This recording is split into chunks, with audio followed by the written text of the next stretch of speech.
28 years ago, there was a burgeoning epidemic in this city and several other cities around the United States. It was called AIDS. In the course of the 1980s, as it took its toll, there was absolutely no treatment, and many people died. So there was, it revealed one of our greatest vulnerabilities at the time and created a great need, and that was we wanted a cure. We wanted a treatment. We wanted something to stop the death, something to change the environment. And something did eventually come along which would do that. But in pointing out our that vulnerability, it also pointed out the regulatory vulnerabilities that existed. And what that meant was we didn't have fast enough access to drugs. We didn't have fast enough system for approval. We didn't have fast enough ways to get to what was being researched at the time. And so the theme for the 90s really was one of access. And that public angst had a direct effect in terms of what public policy makers did.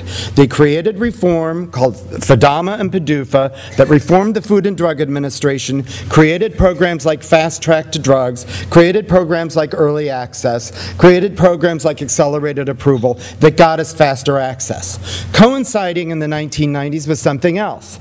That was globalization. We wanted to trade. We wanted access to the strawberries Chile was growing and put them on our table year-round. We wanted kiwi fruit. We wanted star fruit. I didn't know what a star fruit was until the 2000s. We wanted all of those things on our table immediately. The theme was access.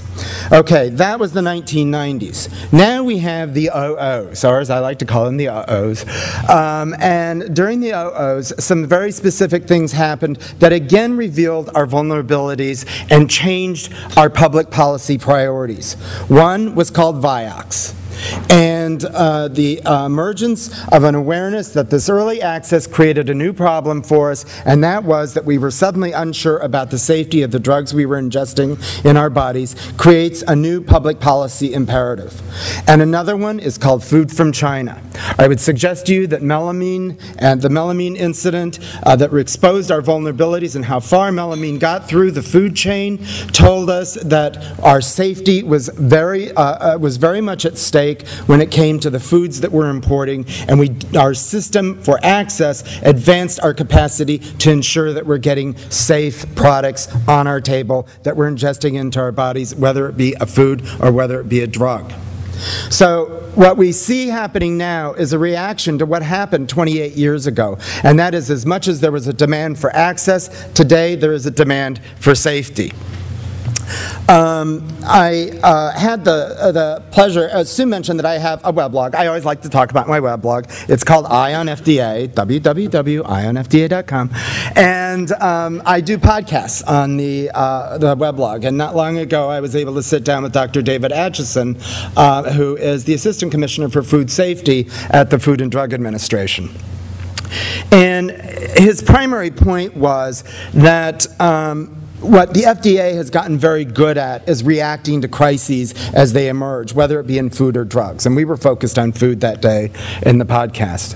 And that when something like melamine happens, when something like contaminated fish imported happens, the FDA is very good about reacting quickly to what's happening and getting information out to the public. And you saw that, I think, too recently with the drug situation on heparin, also involving China.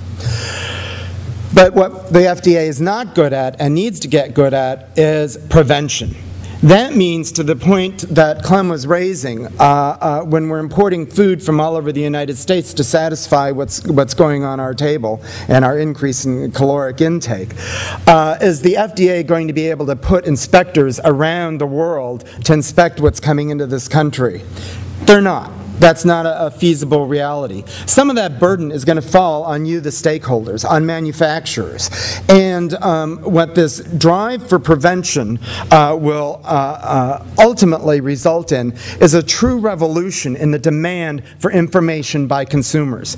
Before I put it in my mouth, I want to know, is it cloned? Before I put it in my mouth, I want to know, does it have trans fats? Before I put it in my mouth, I want to know the country of origin. Before I put it in my mouth, mouth, I want to know the calories. Before I put it in my mouth, I want to know the fat content. This is going to put a tremendous burden on labeling and a tremendous burden on stakeholders to educate consumers.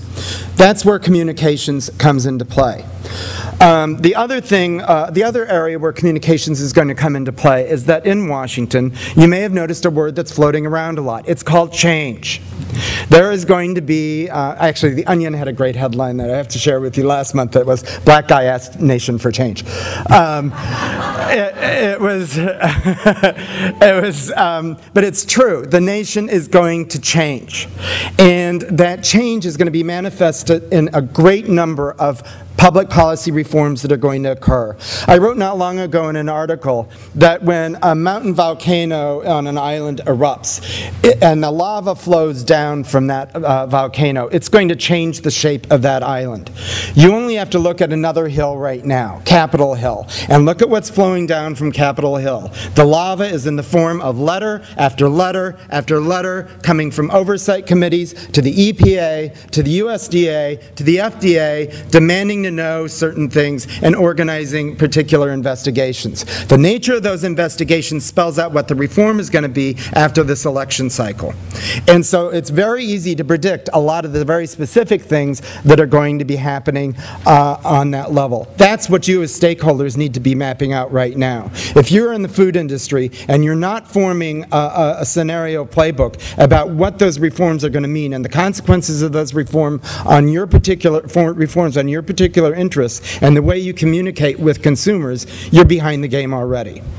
Okay, so what we see is that there's going to be a tremendous amount of reform. That reform is going to put a lot more responsibility on you as if you're importing food to be inspecting that food before it ever gets here.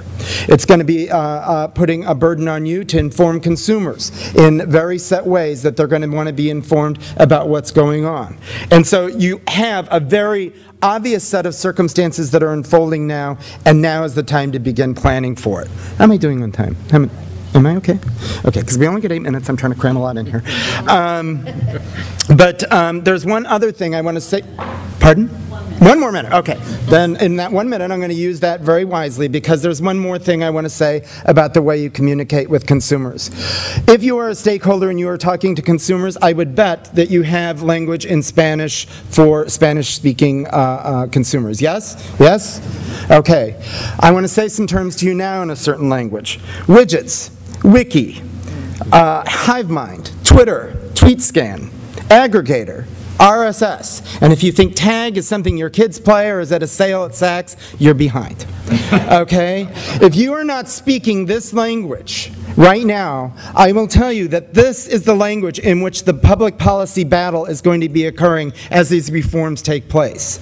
It is not going to occur just on the editorial page of the Wall Street Journal or in Nature or in different magazines that we read. It's not about the op-ed. On Twitter right now, I can tell you I was working on a crisis a few weeks ago where I recommended to a client that they do a certain thing on their website in response to an emerging crisis. That was at the end of the week. By Monday morning, I was picking up information on Twitter where moms were talking about the good job that manufacturer had done on their website.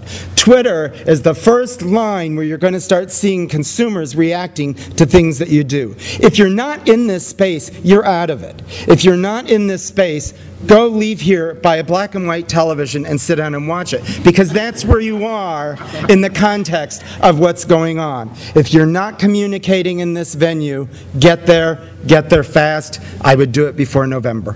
Thanks.